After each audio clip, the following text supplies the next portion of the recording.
that's what was above the water. What was below the water was only about 40 to 60 feet of ice sitting on this pile of dirt.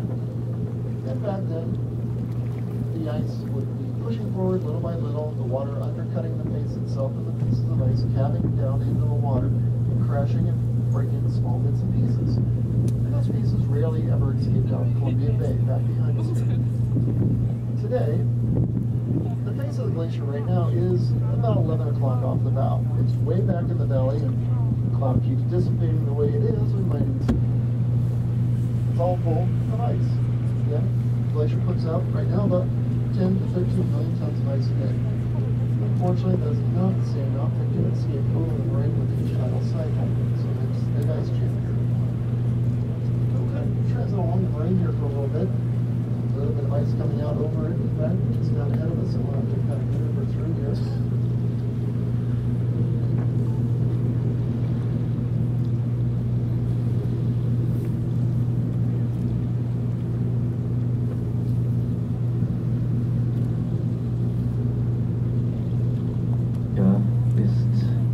Für uns jetzt nicht sichtbar, er verbirgt sich hinter den vielen Eisbergen, die von ihm abgekalkt sind und die hier festsitzen auf der Endmoräne, die der Gletscher bei seiner letzten großen Ausdehnung vor sich hergeschoben hat, zurückgelassen hat. Hier ist also das Wasser sehr viel weniger tief als im eigentlichen Fjordtal, das der Gletscher ursprünglich mal ausgeformt hat. Eisberge brechen, kalken von der Gletscherfront ab, treiben auf diese Endmoräne zu und werden durch die nachrückenden Eisberge. Now it is a little hard to get a good grasp of exactly how big this glacier is since we can't see it just yet. It's still way out off to our right, just barely being obscured by the cloud out there. But the scientists that study this glacier have been nice enough to give us a lot of photographs of it from the air. The crew should be coming around with them to kind of illustrate exactly where we are in relation to the face. The study of Columbia Glacier has been going for quite a while. They do put some good effort into it because, well, this is the only glacier that they've ever gotten to witness do this retreat for its first time. Glaciology is a fairly young science. Did not get its start until the late 1800s, and by that point, all the other glaciers had already been up. And some of the ice thickness that they measured up further in the flow is still well over 2,000 feet thick. I mean, we can't really get too close to it to see. But when it's going to stop its retreat is kind of a big guessing game right now. For that matter, what caused it to outlast all the others and finally cause it to go into its retreat is often heavily debated. Lots of different theories out there as to what caused it to finally go into its retreat, but nothing conclusive as of yet. Right now they're estimating at least another 10 to 20 years for the full retreat to happen, but that's what they originally told us. But lots of food out here for them and lots of other animals, lots of fish, as well as crab and shrimp, all kinds of mussels down on the bottom here.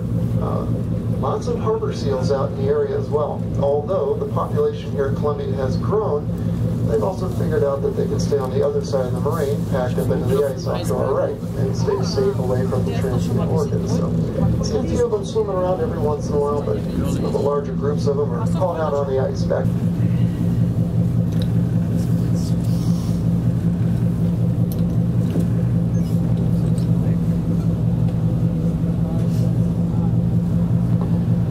I'll give it a little bit longer here to see that cloud will move enough to get an idea of exactly just where the face is. It's still quite a ways away off to our right, but the cloud lifts, we can't see it. I believe the crew is actually out doing a little ice fishing for us there as well while we were going through that little band of brash ice. We'll probably bring it around, let everybody get a good look at it. Believe it or not, the ice out here in Columbia is fairly young for glacier average, which for glacier ice is pretty young. I'm sure we'll bring that ice around, let everybody get a close look at it.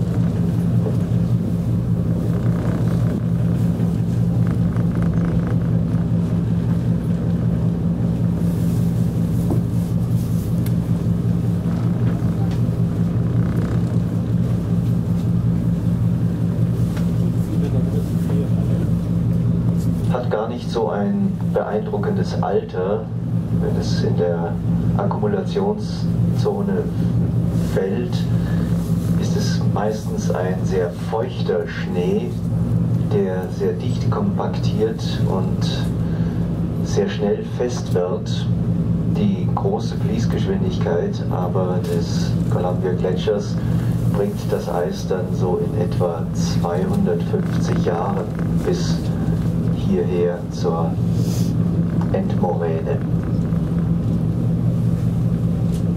Müsste man jetzt ziemlich höher sein. Ja. Der ist nämlich hochgestiegen zu euch.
So right now probably about 70 feet since we're not having too big a tide right now.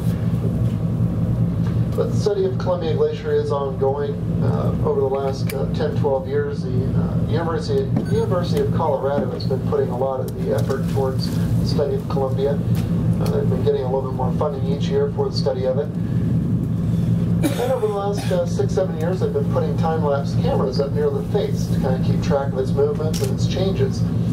Last year, they put a bunch of their time-lapse photography together into kind of a little mini movie. And they have it posted on the website at the extremeIceSurvey.org site. June of 2007, it started racing back into the hill a little bit quicker. So put a movie up to kind of show how it has changed. So if you get a chance, well, between now and the time we get back to the dock, you can take a run through the bridge here, and it'll be playing up on the dash.